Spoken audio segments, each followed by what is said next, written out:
I have some notes. Oh my. What? I just erased them all. No, you did not. Are you serious? Yeah.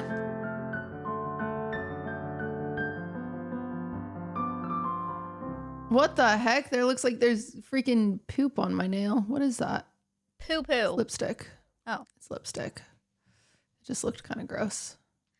Do you want to hear? What? I said you go. I said, do you want to hear about my miserable hangover that I already kind of told you about? Wow. But She's already complaining. We're gonna pretend like I haven't told you about it. Yeah, I can't wait to hear about this miserable hangover I haven't heard about yet. I drank Saturday night. I probably had like 5 beers over 6 hours, which is not that crazy. I was like, by the end of the night, I was like throwing and catching a football, right? I'm not like... I think that is crazy. Is it? 5 beers over 6 hours? That's not... I used to have my bartender, my mixologist license. Okay. I used my surf and turf license. And I believe you can't serve any, or I believe, I don't remember. People absolutely have That's more than 5 beers at a bar. No. It's like for like pacing or something. You're supposed to, let me see. One beer an hour? No, it's not against the law. I'm just saying it tells you how it hits when you do this class. I'm trying to, let me cook. 1 second. Okay, I will explain to them. Beer to blood stream timer. Okay, that's gotta be it. No. Wait. Okay. Wait. Okay. Here we go. We're going to figure out your blood alcohol concentration. You are female. You weigh 100 pounds. Mm-hmm. Insane. Bitch. I knew you were going to say something mean to me. It's out of my control. You really piss us off. Us 5'8" girls who are above 100 pounds. Okay. First time since, okay. So you had, how many drinks? 5? Okay. Beers? I had 6 because I had a shot of vodka at the very beginning of the night. Whoa, she's crazy. Okay. Well, no, it calculates shot. 5 beers, 1 shot over how many hours? 6.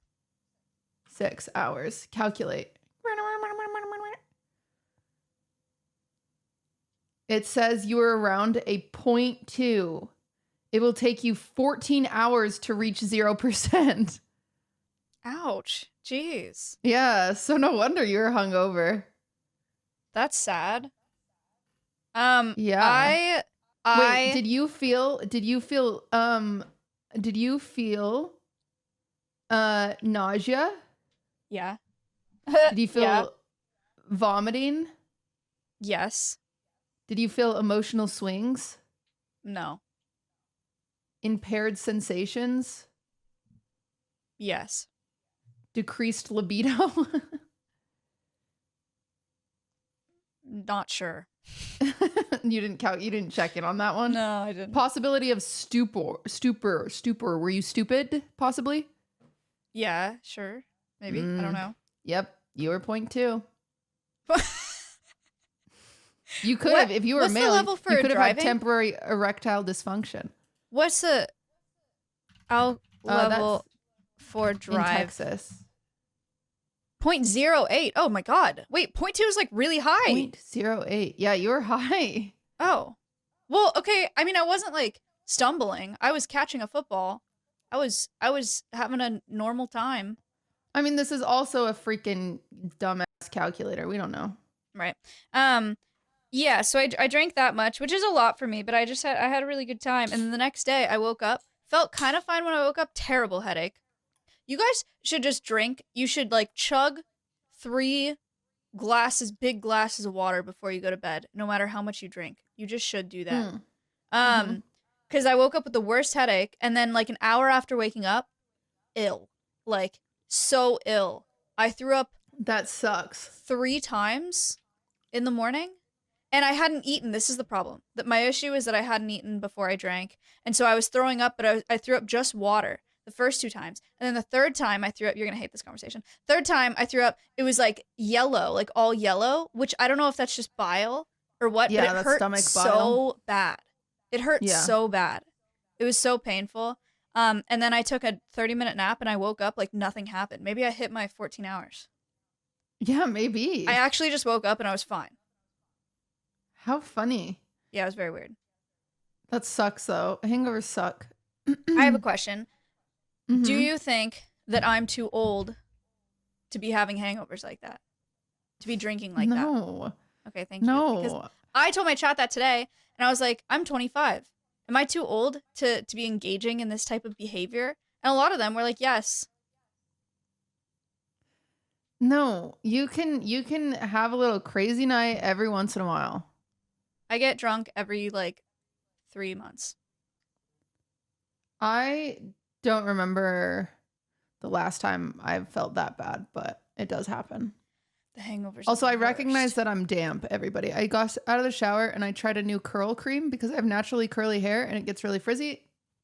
And so I decided today I would just use my curl cream, but instead it turned my hair into a stick. It's standing up. Use too much, maybe. I barely used any. Oh no. Bro, hair shouldn't do this. Anyway, don't buy the Moroccan curl cream. It doesn't do anything besides turn your hair into sticks. Maybe tomorrow it'll So. be super hydrated and refreshed. How was your weekend? Good. I'm a big fan, as you know, big fan of Mother's Day. It's a Yeah. great day. Great. Yeah. Also the I don't say this because I don't want people to find me or my family. But my mother's birthday is also near Mother's Day. Mhm. So it's been fun. And the funniest thing ever, funny is different for everybody's definition, but I just tweeted out my usual Mother's Day, which I tweet out every Mother's Day, 'cause fuck it. Fuck all these cookies that say mom, fuck it. And I feel that, and I can feel that. And then people were getting mad at me. They were like, she's making Mother's Day about herself. That's and I was funny. like, oh, I'm sorry. Is that what you're doing? Lady who's given birth? What the heck? I was gonna say I hate all the mothers, but that's just not true. I don't even want to say that. I hate mothers. No, that's not it. It's just, obviously I'm fine with mothers. It's just pregnant people I hate. Just kidding. I think that's funny. I did stole like that from that one. Anthony Jeselnik. Yeah. Yeah. I hate those chubby women. Yeah. I what he did a lot says. of, there was a Netflix comedy festival in town. And as you guys know, love comedy over here. So I went to like 8 different shows in total. In what period of I went time? 2 weeks. Holy moly. I did some double features. Wow. That was kind of fun. Yeah. But I do have some stories and some experiences. Yeah, I'm ready. Oddly enough, you know what I've learned? Freaking no one wants to admit when they think someone's funny. Okay. It's so weird. You leave a Like, comedy yeah, show he was and people will be okay. like, well, one person will be like, I really liked them. And then as soon as one person's like, they were okay, everyone else is like, yeah. It's like, shut up. Like, it was fine. I've never been to a comedy show, I don't think, so I cannot relate to that experience. It's also, I don't know if it's a dissociation thing, but usually as soon as I walk out, I don't remember any of it. Because comedy shows are just like, they're just What'd yapping, you think? you I know? have no idea. What are you talking about? Yeah, I'm like, What did I think of what? yeah. So it's pretty rough. But I will say, surprisingly, Daniel Tosh, I think, was the best person I saw. I don't know who that is, but I'm proud of him. He was funny. He was pretty funny. And then Anthony Jeselnik was a second, which I told Maya about Anthony Jeselnik. Anthony Jeselnik is a very unique comedian. I implore you to check him out if you haven't. He got really famous for like the Comedy Central roasts, which I love. He has very dark humor. It's known as gallows humor, where you like, let me find the exact definition. Gallows humor. It's a grim and ironic humor in desperate or hopeless situations. So me, big fan of gallows humor, obviously. Okay. It was also interesting watching so many comedians navigate like the current social temperatures and stuff like that. Some people cared, some people didn't. And even Anthony Jeselnik, who is, like I said, a pretty dark humor person, he's navigated it really well. I don't know who was filming a special. I know I went to Ali Wong and she was definitely filming a special. So that'll probably come out on Netflix soon. But I didn't see any cameras at Anthony Jeselnik's, but I believe it was one of his last stops on his tour. So hopefully a special will come out somewhere. But it was pretty funny. I won't like give his jokes away because that'd be BM of me, but he essentially talked about like, he was just like dunking on pregnant women in a very funny way. Because like nobody hates pregnant women, right? Like no one's mad. And he just was like, I hate those chubby bitches. And it was pretty funny.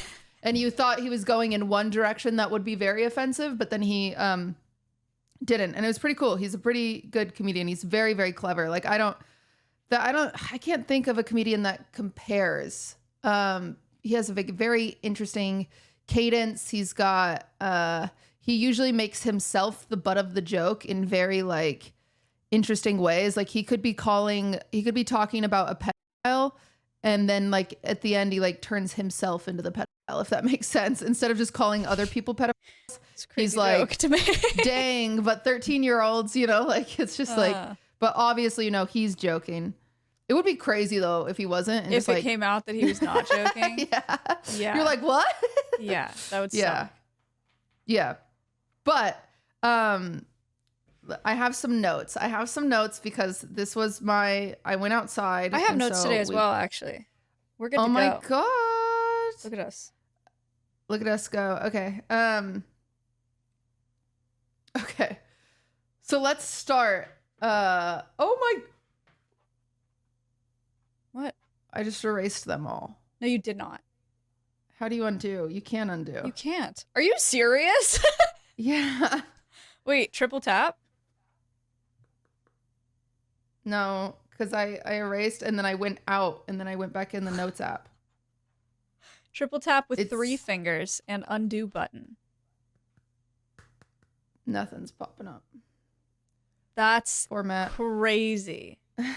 It's fine. There weren't that many. No, we're like, oh, we have notes today. There weren't that many. Okay. It'll be fine. I'll remember, surely. Okay. Okay, so we're going to start with Anthony Jeselnik. So we're at Anthony Jeselnik. It's me, Yingo, Dawn B, and Delaney. And we're there. And there's 2 rows in front of us are 2 very, very drunk women. Okay. Like, love it. Anthony Jeselnik will be, he'll making a joke and she'll be like, woo, you're so hot. Or like, I love chocolate. When chocolate has like nothing to do with what's going on. And like, okay. Were they funny drunk or like annoying?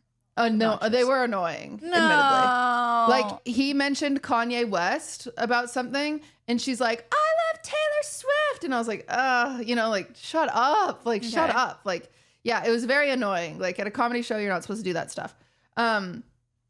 So then security goes over to them and is like talking to them. And I'm like, oh, and my whole row is like, what's happening? And then they like back up and there's security guy just standing at the end of their row.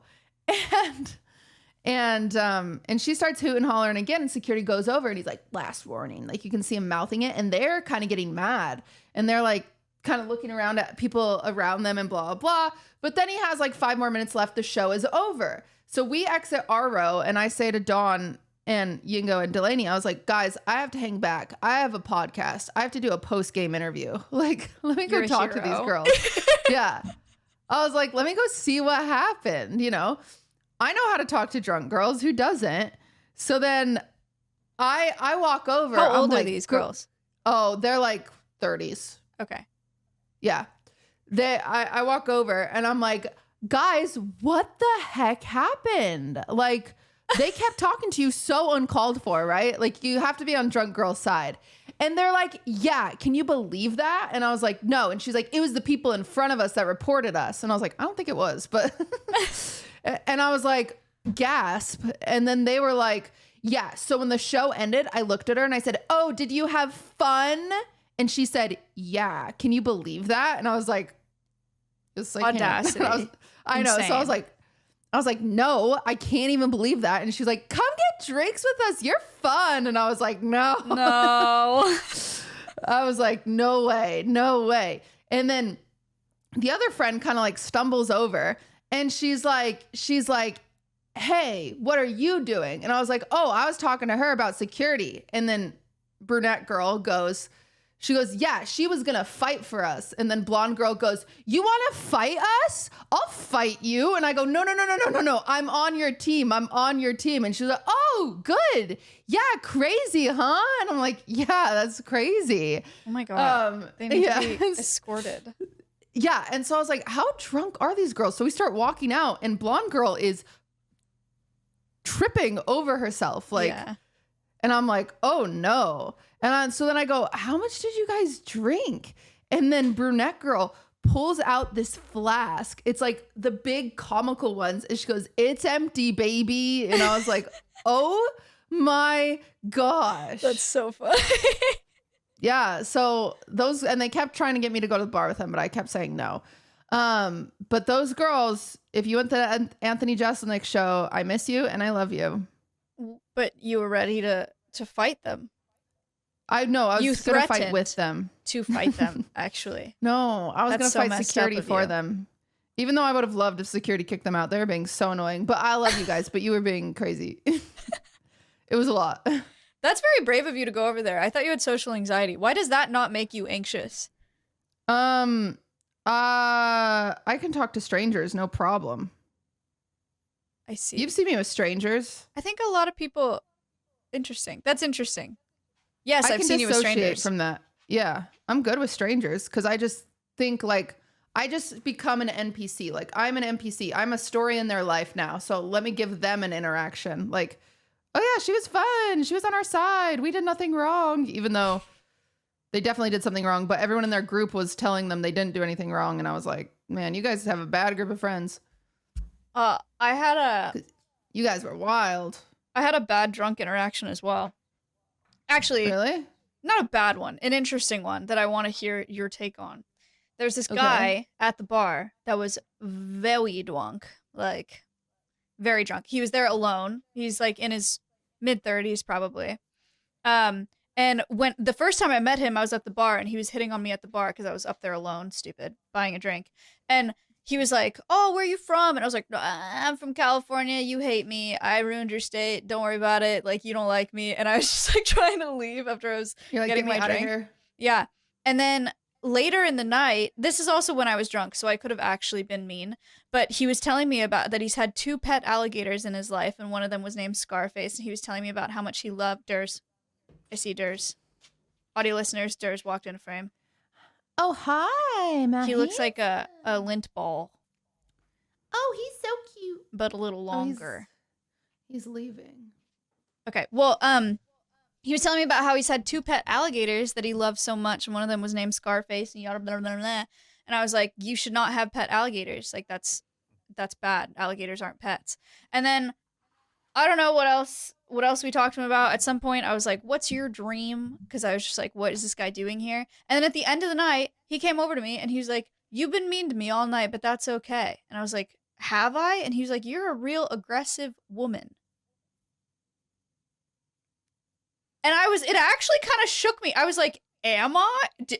Was I mean to you? Like, I don't even recall. And it made me kind of self-conscious. I was like, was I actually, because I was like trolling with the guy the whole night. And I was like, does he know that I think he's stupid? Because I do think he's stupid, but I don't want him to know that I think that. Because that's me. He probably knew. Yeah, I think he probably knew. I think he did. Maybe he knew. But yeah, he called me an aggressive woman, and it kind of made me feel bad. I think you trolled too close to the sun. Yeah, I think I probably did too. I don't know. He was also so hammered. I'm surprised he like had the wherewithal to realize that I was. Maybe he was acting drunk for attention. Maybe. Yeah. Anyway, that was all. Oh, so I went to also Ryan Hamilton If you guys don't know him, he has a very funny special on Netflix called Happy Face. He's a clean comedian. Okay, what is that? So he doesn't swear at all? Nope. And he doesn't make inappropriate jokes? What, so like kids Nope. can go to a show? Yeah. That seems impossible. Not even kids, just like it's a family friendly show. It's very interesting. He does a really good job. I'm not kidding you. You can watch Happy Face and I can almost guarantee you'll laugh at least one thing. That's very interesting. It's pretty good. Curious about He's that. pretty good. Yeah. Okay. Maybe we could watch it on the Patreon sometime. Okay. Yeah, he's good. But I haven't seen him since like 7 years ago when his special came out, and I saw him as a part of this festival, and I was like, oh, great. Yeah, let's check him out. So I go to Ryan Hamilton, and he starts off pretty strong, and then he's got this really good bit about buses. Sounds crazy, but yeah. And then he does this thing that I cannot believe he did, and it totally lost him all of his momentum. And to any comedians out there, clearly we have so many people in that watch us that are trying to be comedians. This was crazy. So obviously crowd work is really, really popular right now. Stavros is really popular for it. Freaking Matt Rife is another good example of people that are really good at crowd work. Don't people hate him? Yeah, people. Okay, so for the record, Matt Rife, his special is bad. His written comedy is bad. And I stand behind that. His crowd work, phenomenal. It's pretty good. And it's pretty unique to him where it's like this weird, like flirty. It's like flirty crowd work because he's attractive. The white guy with brown hair. Yeah, he's like handsome Squidward. Okay. I might have seen him on TikTok. His special is, I had to like, this might offend some people. I had to stop watching. It was like hard. It was like chewing mud. It was bad. It was hard. But he does have some really good crowd work. And that's just more example, good crowd work. So Ryan Hamilton does this thing. He's like, yeah, I need to do crowd work, obviously, to keep up with all the comedians because Ryan Hamilton's like 45.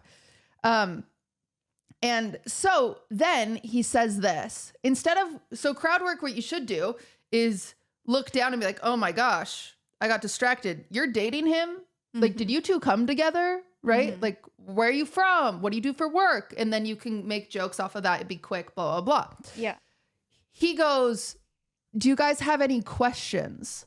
I would never participate in any form of crowd work. It's my worst nightmare for someone to ask me something during crowd work. I would never raise my hand and volunteer a question. So then this is where the problem starts. Number one, your audience isn't funny. Your audience should never carry the show. You are the funny one, right? So saying any questions, you're watching a bunch of people, or you're asking a bunch of people who aren't funny to be funny and control the direction of the show. So he says, any questions? The first question is, do you miss Idaho? Because he's from Idaho. He goes, yeah. Okay. Next question. Someone raises their hand and they say, when was last time you've been on a balloon? And that's in reference to his special from 7 years ago because he has a bit about balloons. It's a long story. You'll have to watch it. And so then he's like, haha, good one. Someone else raises their hand. When was the last time you went to the gym? Because 7 years ago on his special, he had a bit about going to the gym. And they just keep bringing up his old jokes. And he's like, and then he kind of gets a little sassy, which I don't blame him. I would too. He's like, man, I've worked the past 7 years on writing new material and you guys just want to hear the same old jokes. He's like, there's a replay button. You can just go watch it. And it's like, yes, but you ask them for questions. Why would you trust them? Why do you trust us? We paid $30 to be here. We're not going to be funny. Like, oh man, it was so frustrating because he like lost all of his momentum by trusting the audience to be funny. The audience will never be funny. Yeah, that's cringe. Oh, why say any questions? It made me so sad. I was like, what are you doing? She's pissed. You know what's worse than that in crowd work, I think, is when we went to that sex show in Vegas. Oh and my the crowd God. work was like, what's horrifying. your fantasy? what's your kink? And they were going out to random audience members. I'm telling you, I would have like pretended to have I would have pretended to die. There's no world where I would, if he came up to me and was like, what's your fantasy? I would not respond. I don't know. Like, insane. I would have said something to make you so uncomfortable. It yes, you so would funny. have. But if he came to me, there's no world. There's no world. I think it's absolutely crazy. And everyone that they went to did a pretty good job. I mean, they all said they funny did. stuff. There was that one guy. He was like during a threesome or something like that. Yeah, they were funny. But there's no way that I could do that. It's crazy. Yeah, it is. Crowd work crazy. is my nightmare. I would also hate doing crowd work as a person. Well, then, so I go to Trevor Noah's show. So I went to Trevor Noah. I know who that is. Yeah, he did a really good job at the Grammys, and I've never seen his stand up. And so I was like, oh, I'll go to Trevor Noah. That seems fun. So I went with Aiden, Point Crow, and Bjergsen. And we go to Trevor Noah, and it's at the Hollywood Bowl, and it's gorgeous. And the opener, very funny. Trevor Noah, good. Oh. No. He was good. He was just, it felt more like funny podcast. Like it was more like story than it was punchline, if that makes sense. Sure. Okay. But it was entertaining. It was good. But it was hard to focus because there's a woman behind us.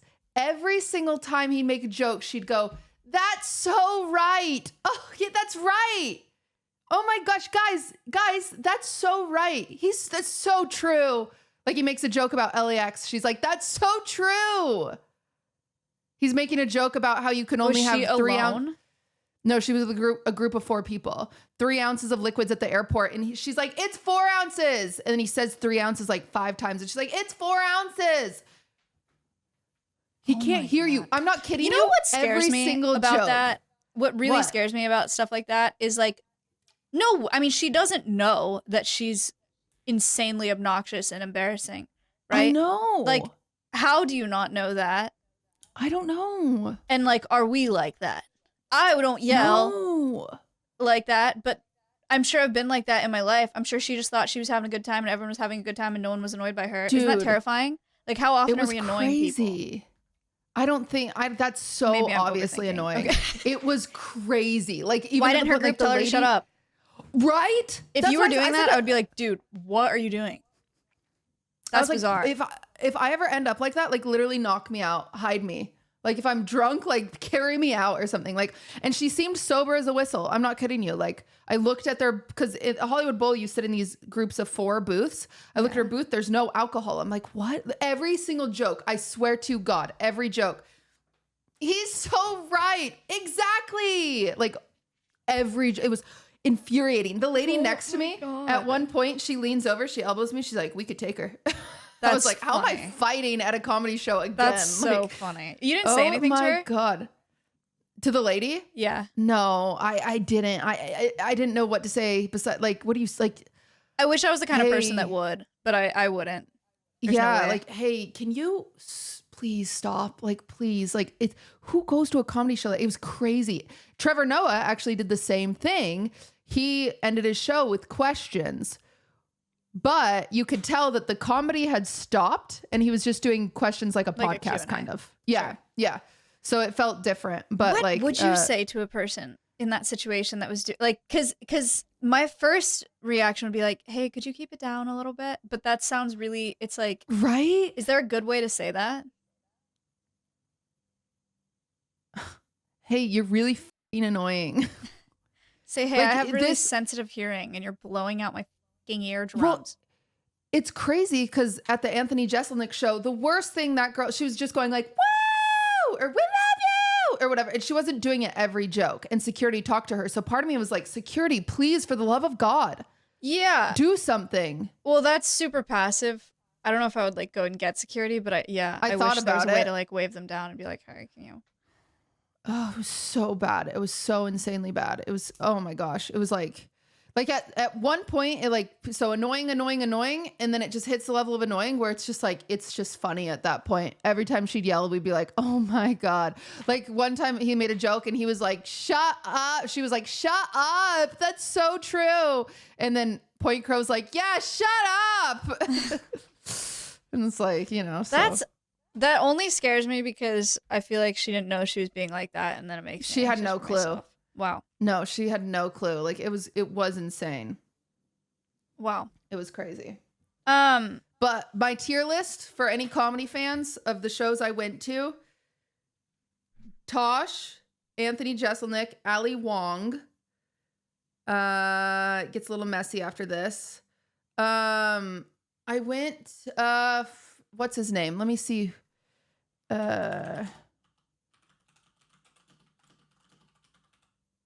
audio listeners, see. George is in frame. He's having a sleep back there. Yeah. He's got his eyes closed. He's sitting in the chair. He's sleeping.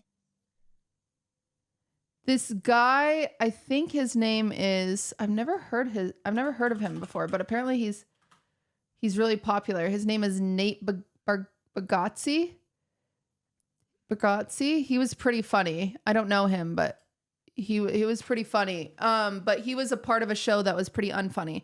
I would say those were like my top 3 standouts. After that, they kind of all become like Trevor Noah was okay. Like genuinely, Trevor Noah was okay. And then Ryan Hamilton was okay. Like Trevor Noah did better than Ryan Hamilton. Maybe Trevor Noah is after Ali Wong. And then I went to, it was the weirdest lineup. It was Jerry Seinfeld, Jim Gaffigan, Nate Bargatze, and then this guy named Sebastian. I don't know his name, but Nate Bargatze was way better than everybody else. I feel like Jerry Seinfeld is at the point in his life where he can write anything. Doesn't have to be funny, right? It's just like his voice is funny. Yeah, he does have a really funny voice. But he was mostly doing like my wife jokes, which those never hit for me. I just think they're lazy. Does he have a wife? Yeah. I would hate that.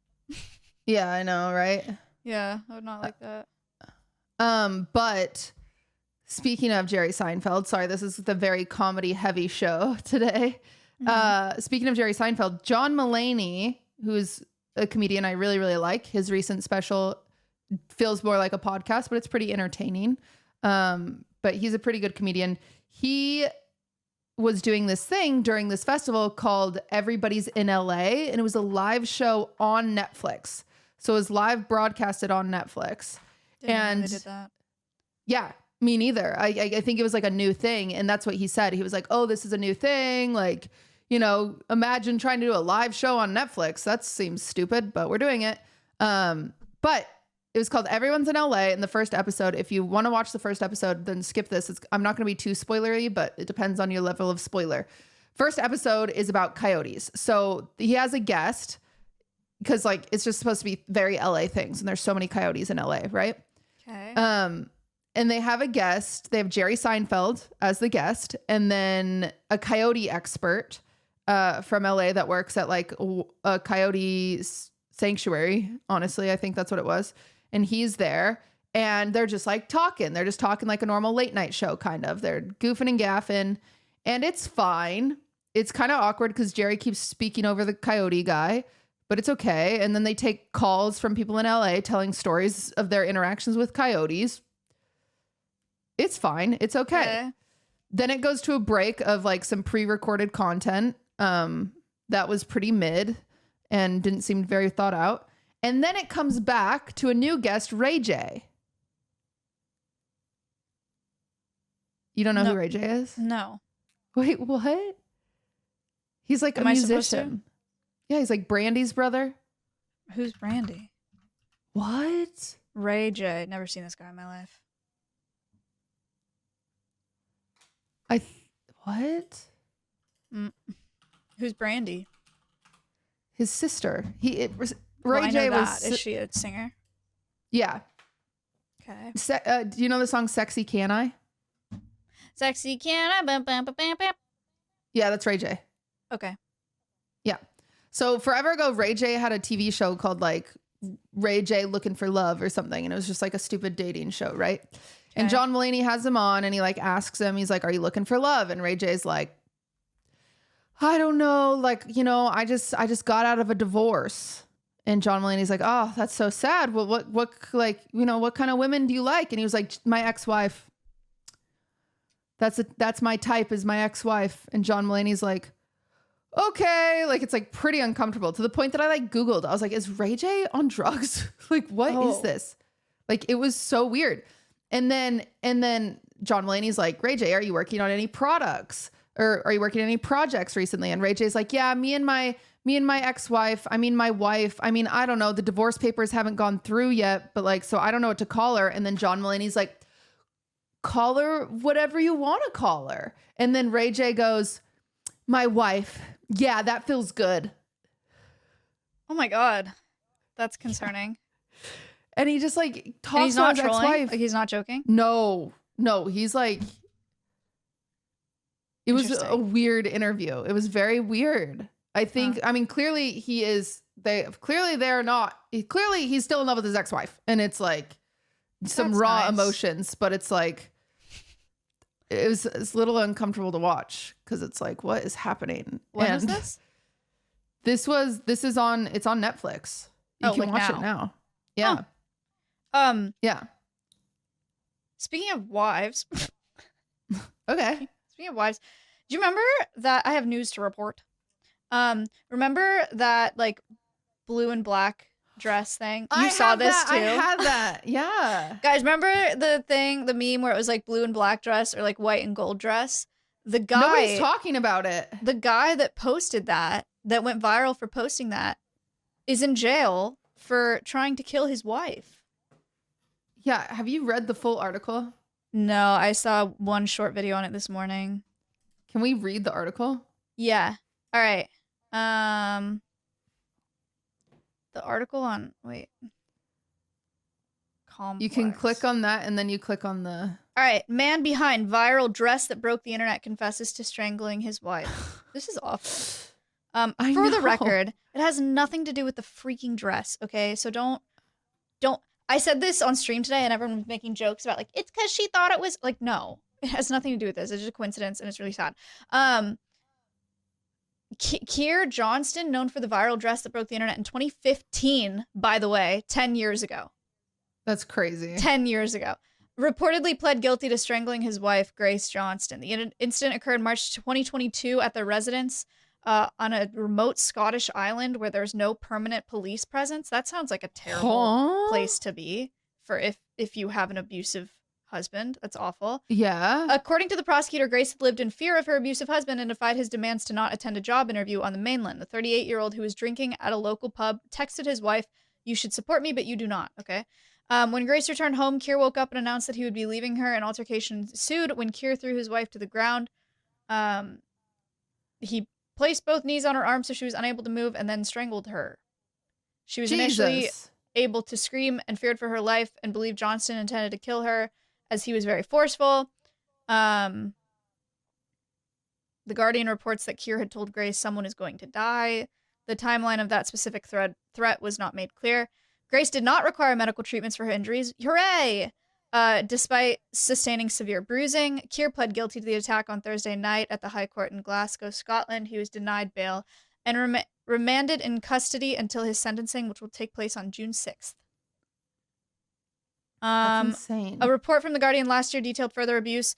Prosecutors at the time claimed that Keir terrorized his wife for 11 years. He was accused of threatening to kill Grace while holding a knife and of assaulting her on multiple other occasions. The couple gained fame in 2015 because of the dress post. They appeared on the Ellen DeGeneres show where they were given $10,000 and a honeymoon trip to Grenada. Wow. And then Salvation Army decided to capitalize on this and do the most tasteless thing in the whole wide world. No, this was in 2015.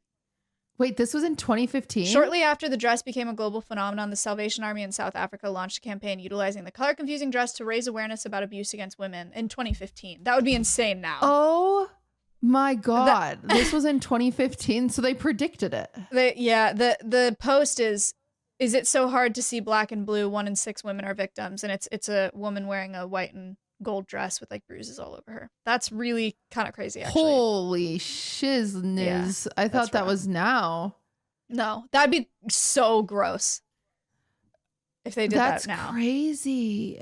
Yeah, man. I mean, I'm glad she's okay physically. I hope she's okay mentally. That's a lot. That is a lot. Yeah, but crazy story. I saw that this morning.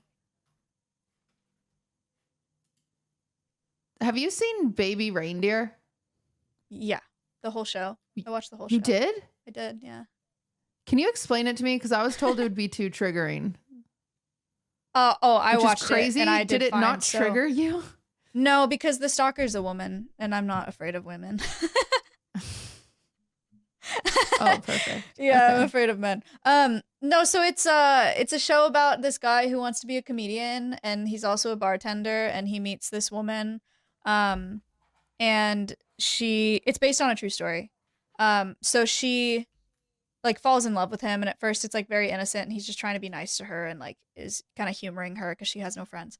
And then it gets really confusing and then the guy gets weirdly invested in their relationship. So like he got really caught up. He went to the police. They were like, we can't do anything until she like whatever. And so he like listens to all of her voicemails and she'll leave like 20 voicemails a day, you know? So like, it's just, there's a bunch of footage of him like sitting by himself on the train, just like listening to her voicemails. Oh, geez. And then he becomes like weirdly obsessed with her. And then it's actually really crazy. The story's really crazy. This is all spoilers, by the way. So it's Uno reverse. He gets obsessed with her. Kind of, yeah. And then like one night he finds himself jerking off to her. Like, because she left him pictures of her in his house because she's stalking him. And then one night he like jerked off to the pictures and he was like, what the hell is going on? What? And there's a lot with like the psychology behind like he's just this really confused man. He's like getting sexually assaulted by this other man that is like trying to make him famous in comedy and it's just absolutely ruining his self-esteem. He's like doing all these drugs and like this woman's infatuation with him is fulfilling him in a weird way. So then he becomes obsessed with her in return. And yeah, and then there's one part you guys can clarify this for me because I did watch the show. There is a time where he goes to her house and they have sex and I can't tell still if that was like a fantasy or if it actually happened. I'm not sure. She also sexually assaults him in that movie. Like she follows him home and like stops him and like gropes him on the street.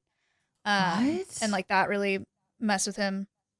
Yeah. And then he gets sexually assaulted by this man, which I told you. And then he gets really confused with his sexual orientation as well. So then he just starts like having sex with men and women and whatever. And it's just he's just very lost. I think the interesting thing about the show is that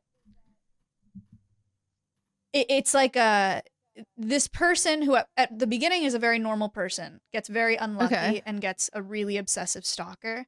But then you kind of realize throughout the show that, oh, the person that's getting stalked is extremely unwell too. So then it's just like a really unlucky situation where it gets really tied up and they get obsessed with each other. And where is he now? I don't know. I have not followed because apparently the lady she did an interview on Piers Morgan. That's not okay. I'm confused. That's not the lady. That's not the actual woman, is it? I thought she was just like. I thought it was. She's doing research. Everybody, she's a researcher. Add it to her resume. Like everyone to know, our main source of research here is Google. This says assumed to be Richard Gadd's stalker. I don't. This is not. No. This. The Baby Reindeer is based on a true story. Fiona Harvey, who was interviewed by Piers Morgan, is not the woman that the story was based off of. What? Then why would he interview her?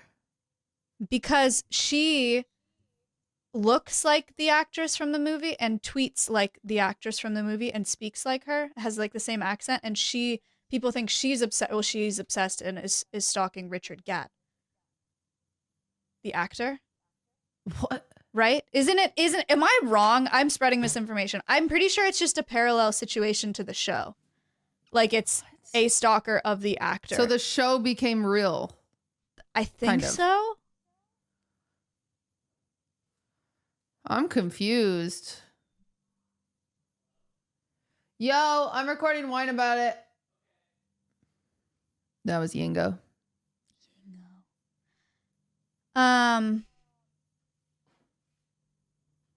No, okay, so this says In an interview with Variety, Gad confirmed the series is based on true events. It's all borrowed from instances that happened to me and real people that I met. One of those real people is the alleged stalker who is named Martha on the series. After the show aired, internet sleuths tracked down the real Martha, Fiona Harvey. Wait, so it is? No way. Huh? And then during their conversation, Fiona denied stalking Gad and said she plans to take legal action against him and Netflix. Oh, because the character was based off her. Oh. So it is. Oh my gosh. Could you have, dude, picture this world.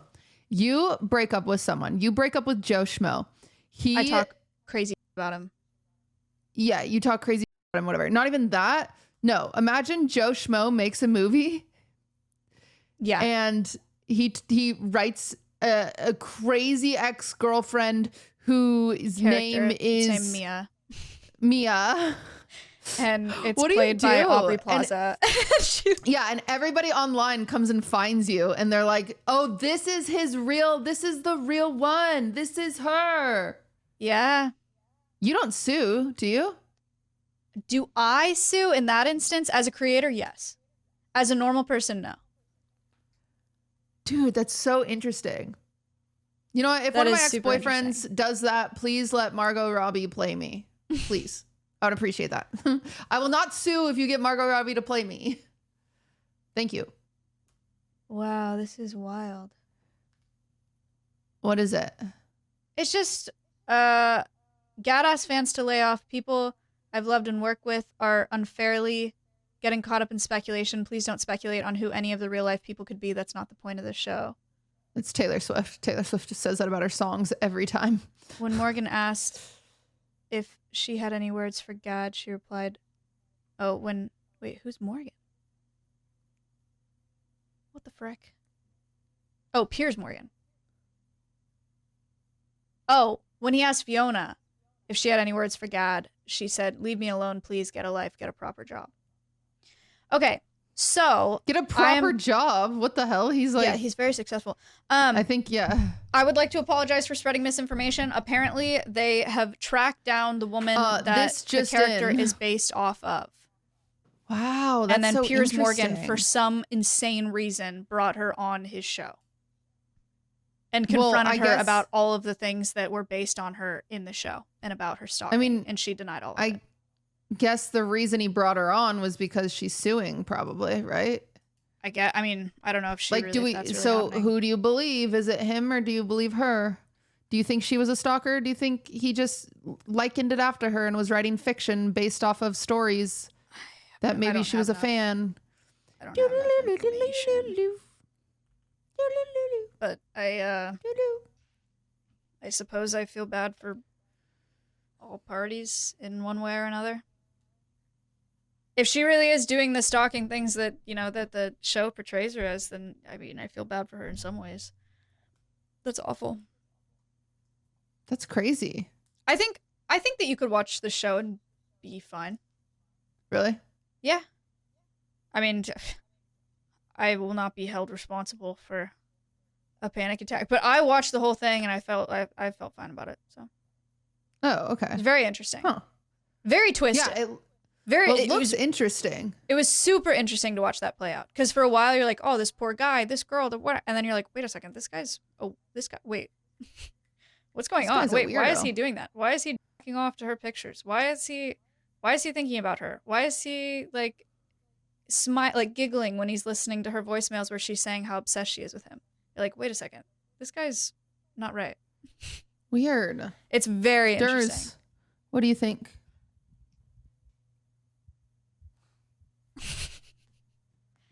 Audio listeners, he silently screamed.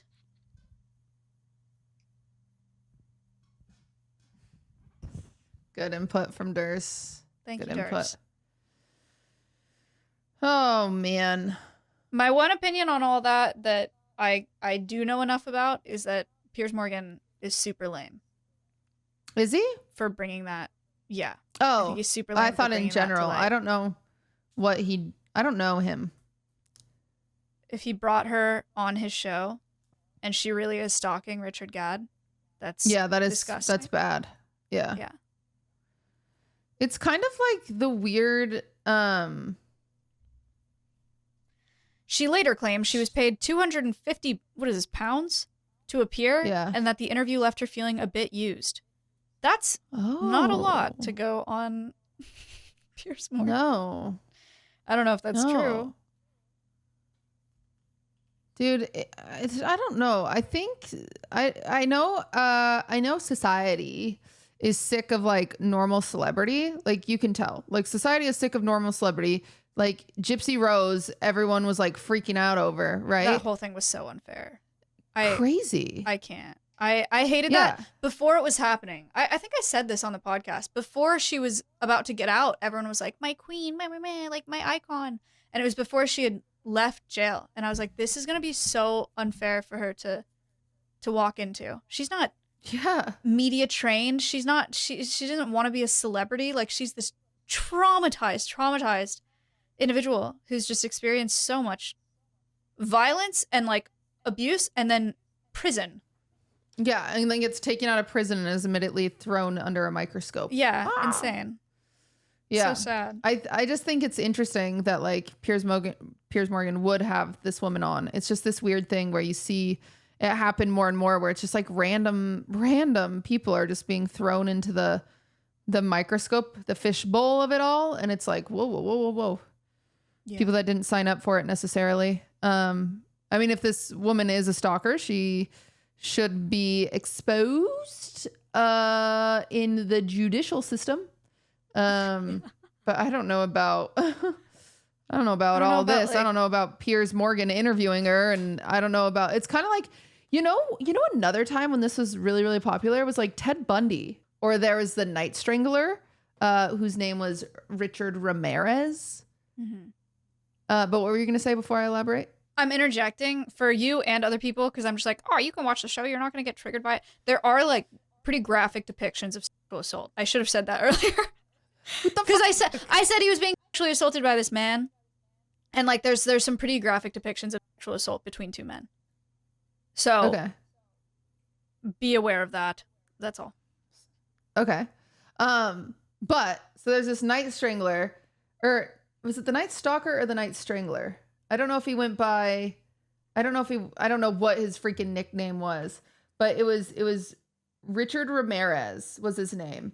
And he literally would have like girls, same as Ted Bundy, just outside of the courtroom with like signs, like just like, we love you, da, da, da, or people that would like write them letters. There was like this weird celebrity in serial killers in like the 60s and the 70s. And it's just like, what the frick is going on? Who are the brothers who? Oh, because people that killed love their them parents. As well, yeah, I think they killed their parents. I think there was a lot of abuse going on there.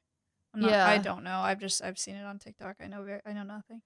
You know what's so crazy is at one point I don't really get into. Some people are really into true crime. I don't like it. It stresses me out. I think life is stressful enough without it. But at one point I did go down a weird rabbit hole with Ted Bundy because at the Sundance Film Festival one year, which I love the Sundance Film Festival, I used to get invited to that, which was cool. So I'd fly down to Park City, Utah and go to that. And there was a Ted Bundy movie that came out with Zac Efron in it. And then I like kind of went down a rabbit hole because I'm always interested when they make movies about real life situations, how accurate they are. And it wasn't that accurate, but that's okay. So then I listened to like the Ted Bundy files and I kind of went down a rant because also if you grew up in Washington, you know somebody whose grandma was almost killed by Ted Bundy. Like literally, like every single person is like, yeah, she was, you know, because he went for like brunette girls, like, yeah, brunette.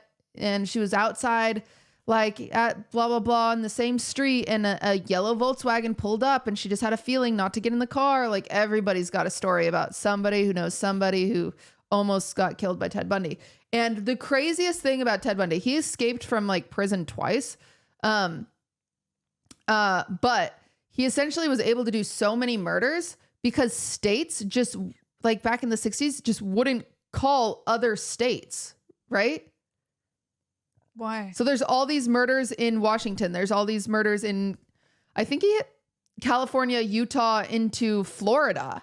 And they just like weren't calling each other. They didn't have an online like database, right? Because there's no internet. So he would just leave state lines and he was just never tracked. That's why it got away so long. That sucks. Isn't that crazy? Yeah, that's awful. Wait, when was Ted Bundy killing people? Let me find it. I believe it was in the 60s. Ted Bundy. It's been a while since I've been down this rabbit hole. 1978. Oh, during the 70s. Yeah. So he would go. He died at 42. Oh, because he got electric. Yeah. I was like, man, that's really young. Because he got arrested in Florida. His final arresting was in Florida, which they have that. I don't even know what he did. California, Colorado, Idaho, Oregon, Washington, and Utah. And he just killed, he would kill young girls. Like, girls from like 18 to like 30-ish. You know what's crazy? He had a wife this whole time. He had a wife and he didn't kill her. But I'm reading through what he did. Like all of the, there's a lot. There's 30. Well, yeah, 30. And those are just the ones he identified. They think that there's more. They think that there's way more. And there was an interview right before he died where he confessed to like a few of them, like where he like said where their bodies were hidden and stuff like that. And he said like some pretty gruesome stuff. But he would often, you know what's crazy? And this is a reminder, everybody, check your freaking windows. The simplest way, he would literally check to see if a window was unlocked. If the window was locked, he'd go in while you're sleeping, bop you in the head while you're sleeping. He went into a sorority house. Yes, to kill you. Well, I don't know how to say this in a very sensitive way, but what is that? That's it? He would then he'd have sex with the body. Okay. Yeah. He was a nasty guy. He was nasty. Yeah, he was evil. But he like went into sorority house and opened the window and killed like a few girls just while they're in their sleep. All because they didn't have their window locked. Like I think I believe he said in an interview at one point, they're like, why'd you murder at this house but not that house? And he was like, oh, their door was locked. That was it. People. I mean, obviously this was the 70s. Things are different now. Hopefully everybody is locking their doors and their windows. But like, what the heck?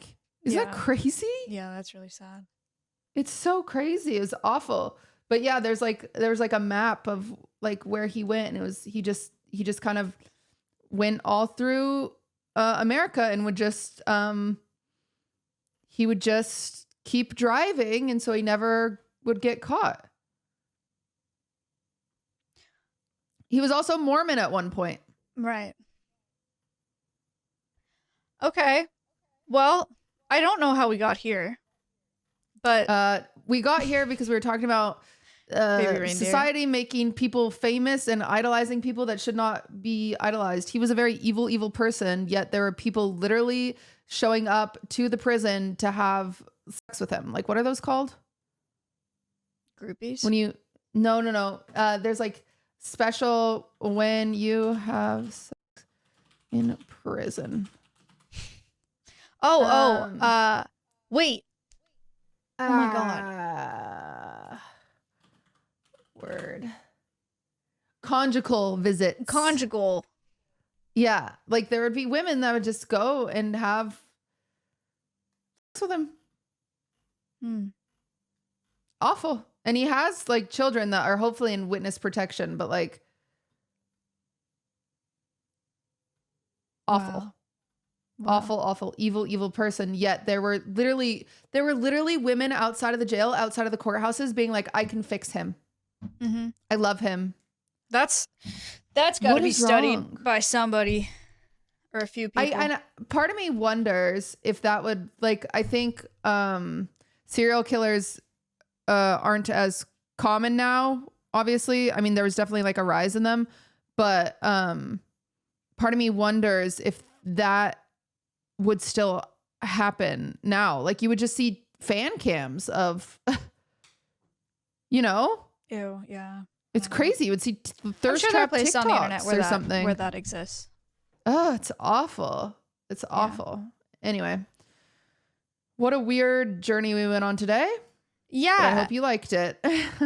Thank you guys for listening. Thanks for watching. Go watch some comedy shows. Go watch some Baby Reindeer. I don't know. Enjoy your life. You Enjoy only your have life. one.